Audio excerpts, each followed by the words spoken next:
రాష్ట్రంలోని సర్కారు బడులను తెలంగాణ పబ్లిక్ స్కూలుగా తీర్చిదిద్దేందుకు ప్లాన్ చేస్తుంది ప్రభుత్వం. పైలట్ ప్రాజెక్టు కింద నాగర్ కర్నూలు జిల్లా వంగూరు జెడ్పీ ఉన్నత పాఠశాలను పబ్లిక్ స్కూలుగా అభివృద్ధి చేస్తుంది. ఇక రాష్ట్ర విద్యా కమిషన్ చైర్మన్ ఆకునూరి మురళీ బృందం వంగూరులో పర్యటించింది. తెలంగాణ పబ్లిక్ స్కూల్ ఏర్పాటులో గ్రామ కమిటీలను భాగస్వామ్యం చేస్తున్నట్లు తెలిపారు ఆకునూరు మురళి. తెలంగాణ పబ్లిక్ స్కూళ్ల ప్రత్యేకతపై విద్యా కమిషన్ చైర్మన్ ఆకునూరు మురళితో బాలకృష్ణ ఫేస్ టు ఫేస్.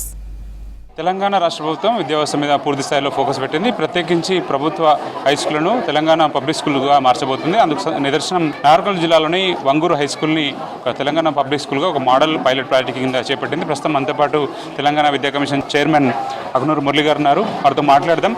ఈ టీపీఎస్ యొక్క ముఖ్య ఉద్దేశం ఏంటి, ఎట్లా పబ్లిక్ని కానీ పేరెంట్స్ కానీ ఇన్వాల్వ్ చేయబోతున్నారు, దీని మోడల్ ఏ విధంగా ఉండబోతుంది? స్కూల్ అంటే అసలు ఒక 52 అంశాలు ఉండాలి. అంటే అన్ని రకాల సౌకర్యాలు ఉంటేనే మంచి స్కూల్. అది ముఖ్యమంత్రి రేవంత్ రెడ్డి గారు ఒకటి మంచి స్కూల్ అని ఎల్కేజీ నుంచి మొదలుపెట్టి 12వ తరగతి వరకు అన్ని సౌకర్యాలతో కూడినటువంటి ఒక పబ్లిక్ స్కూల్ అనే కాన్సెప్ట్ని స్టార్ట్ చేద్దామనే ఉద్దేశంతో వంగూరులో ఒక 2 స్కూళ్ళు, తర్వాత మంచాల మండలంలో 2 స్కూళ్ళు, రంగారెడ్డి జిల్లా ఇక టేకప్ చేద్దామని అనుకుంటున్నాము. సో ఇక్కడ ఒక భారతీయ విద్యాభవన్ లాంటి స్కూల్ కావచ్చు, ఢిల్లీ పబ్లిక్ స్కూల్ లాంటిది కావచ్చు, అలాంటి స్కూళ్ళలో ఉండే ప్రతి సౌకర్యం కూడా ఇక్కడ ఉంటుంది. సో ప్రతి తరగతికి ఒక మంచి క్లాస్ రూమ్ ఉంటుంది, ఒక ఆట స్థలాలు ఉంటాయి, మంచి లైబ్రరీ ఉంటుంది, మంచి ల్యాబొరేటరీస్ ఉంటాయి, మంచి సెక్యూరిటీ విధానం ఉంటుంది, చుట్టూ కాంపౌండ్ వాల్ ఉంటుంది. సో ఇండోర్ గేమ్స్ ఉంటాయి, ల్యాబొరేటరీస్ ఉంటాయి. సో మంచి మధ్యాహ్న భోజనం ఉంటుంది, మార్నింగ్ బ్రేక్ఫాస్ట్ ఉంటుంది, ఈవినింగ్ స్నాక్స్ ఉంటుంది. సో టైమింగ్స్ కూడా మార్నింగ్ 8 నుంచి ఈవినింగ్ 5:30 వరకు కూడా టైమింగ్స్తోని చిల్డ్రన్ని ఎంగేజ్ చేయడము. తర్వాత బస్సెస్ కూడా ఉంటాయి. సో అన్నిటితో కూడా ఒక పబ్లిక్ స్కూల్ అని ఒక 1500 మంది పిల్లలతోని ఇక్కడ కలకలాడుతుండాలి ఇక్కడ. సో ఈ వంగూరులో ఉందనుకోండి, ఉదాహరణకి ఈ వంగూరులో నర్సరీ లేదు, ఇప్పుడు నర్సరీ పెడతాం. సో ప్రైమరీ స్కూల్స్ 2 ఉన్నవి, ఆ 2 స్కూల్స్ జిల్లా పరిషత్ హై స్కూల్స్ 2 ఉన్నవి, ఆ 2 స్కూల్స్ జూనియర్ కాలేజ్ 3, అలాగే కేజీబీ ఉంది. ఇవన్నిటితో కలిపి ఒకటే స్కూల్ సమాధానం అయిపోతుంది అన్నమాట ఎంత కూడా.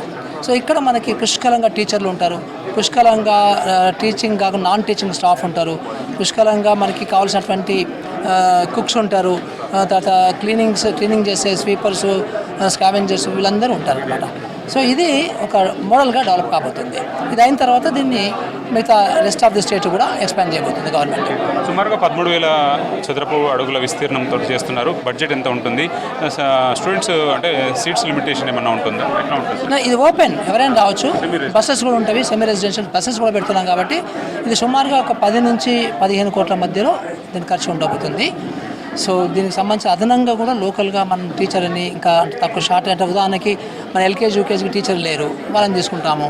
సో అట్లాగే మనకి కుక్స్ లేరు, ఎక్స్ట్రా కుక్స్ని తీసుకుంటాం. ఇట్లా ఇంకా ఇతర సిబ్బందిని కూడా తీసుకుంటాం అనమాట. సో ఒక 10 నుంచి 15 కోట్ల మధ్యలో కావచ్చు. కమిటీస్ ఎప్పటి నుంచి స్టార్ట్ కాబోతుంది విద్యా సంస్థ? ఇమీడియట్గా ఇప్పుడు మనం కమిటీ ఫామ్ చేసాము. ఈ కమిటీ వాళ్ళు కొన్ని వర్క్స్ టేకప్ చేయడానికి సిద్ధంగా ఉంటారు. సో అది వర్క్స్ అవుతున్న కొద్దీ ఎక్స్పాండ్ చేసుకుంటూ వెళ్తాం. విద్యా సంస్థ నుంచి స్టార్ట్ అవుతాయి, ఎట్లా చేయొచ్చు. ఈ విద్యా సంస్థ నుంచి స్టార్ట్ అవుతుంది. ఎస్. ఇప్పుడు జిల్లాలో ఈ వంగూరు స్కూల్ని ఒక మోడల్ స్కూల్గా టీపీఎస్ లెవెల్లో చేయబోతున్నారు కదా.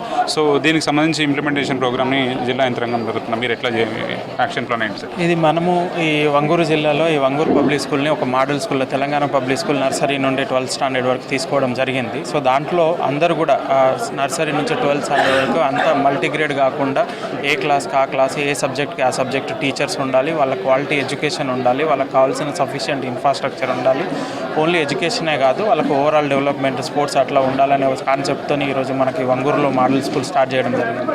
సో దీంట్లో భాగంగా మనము ఈ స్కూల్కి ప్రత్యేకంగా ఒక నోడల్ ఆఫీసర్ని, డిప్యూటీ సీఈఓను అపాయింట్ చేయడం జరిగింది. 2 డిప్యూటీ నోడల్ ఆఫీసర్లు ఆయన సపోర్ట్ చేయడానికి, అసిస్టెంట్ నోడల్ ఆఫీసర్ని, ఒక సీనియర్ ఎస్జిటిని, అదేవిధంగా మనం ఒక డిఎల్పిఓని కూడా సీనియర్ నోడల్ ఆఫీసర్గా అపాయింట్ చేయడం జరిగింది. సో స్టార్టింగ్ నుంచి ఈ కాన్సెప్ట్ ఏదైతే ఉందో దాంట్లో ఇన్ఫ్రాస్ట్రక్చర్ వరకు సంబంధించి లెర్నింగ్ అవుట్కమ్స్ ఎట్లా పెంచాలి, అట్లనే ఈరోజు మనం ఒక పేరెంట్స్ కమిటీ ఫామ్ చేయడం జరిగింది. పేరెంట్స్ కమిటీ ఎందుకంటే రేపు ఈ స్కూల్లో జరిగే ప్రతి యాక్టివిటీ కూడా ఆ కమ్యూనిటీ పార్టిసిపేషన్ ఉండాలి, పేరెంట్ పార్టిసిపేషన్ ఉండాలి, వాళ్ళు మానిటర్ చేయాలి. మానిటర్ చేసి ఈ లెర్నింగ్ అవుట్కమ్ కూడా వాళ్ళు చెక్ చేస్తూ ఉండాలి. టీచర్స్ కంటిన్యూస్గా వస్తున్నారా లేదా కూడా చెక్ చేస్తూ ఉండాలని ఒక కమిటీ ఫామ్ చేయడం జరిగింది. ఆ కమిటీ హెల్ప్తోని కూడా ఈ స్కూల్ని మనము మన తెలంగాణ మొత్తంలోనే ఒక మోడల్ స్కూల్లో తీర్చడానికి జిల్లా యంత్రాంగం కూడా 100% కట్టుబడి ఉంది. ఈ స్ట్రక్చర్ డెవలప్మెంట్ కోసం ఏమైనా టైం బాండ్ పెట్టుకున్నారు సార్? ఇంత లోపల కంప్లీట్ చేయాలని ఇంకేమైనా యాక్షన్ ప్లాన్? సో దానికి మనకి మన ఎడ్యుకేషన్ కమిషను అన్నీ తయారు చేసింది. మనకి ఇన్ఫ్రాస్ట్రక్చర్ వైజ్ ఏమేమి కావాలి, ఏమేమి ఇన్ఫ్రాస్ట్రక్చర్ కావాలి, ఏం కంప్యూటర్ ల్యాబ్ కావాలి, ఎన్ని టేబుల్స్ కావాలి, అవన్నీ తీసుకొచ్చి ప్రతి దానికి కూడా ఎంత కాస్ట్ అవుతుంది అనేది తయారు చేసింది. ఆ కాస్ట్ కూడా మన ఇప్పుడు ఏదైతే కమిటీ ఫామ్ చేసినామో ఆ committee supervision with supervision of executive డిపార్ట్మెంట్తో దాన్ని మానిటర్ చేయడం జరుగుతుంది. సో ఒక మోడల్ తెలంగాణ పబ్లిక్ స్కూల్ని మాత్రం రాష్ట్రంలోనే తొలిసారిగా ఒక పైలట్ ప్రాజెక్ట్ కిందగా నాగర్ కర్నూలు జిల్లాలో కల్వకుర్తి నియోజకవర్గంలో మొట్టమొదటిసారిగా అటు వంగూరు కానీ పొలకంపల్లి 2 ఏరియాల్లో ఈ పాఠశాల ప్రారంభం కాబోతుంది. కెమెరా పర్సన్ శ్రీనివాస్ వచ్చి బాలకృష్ణ V6 న్యూస్ మహబూబ్నగర్.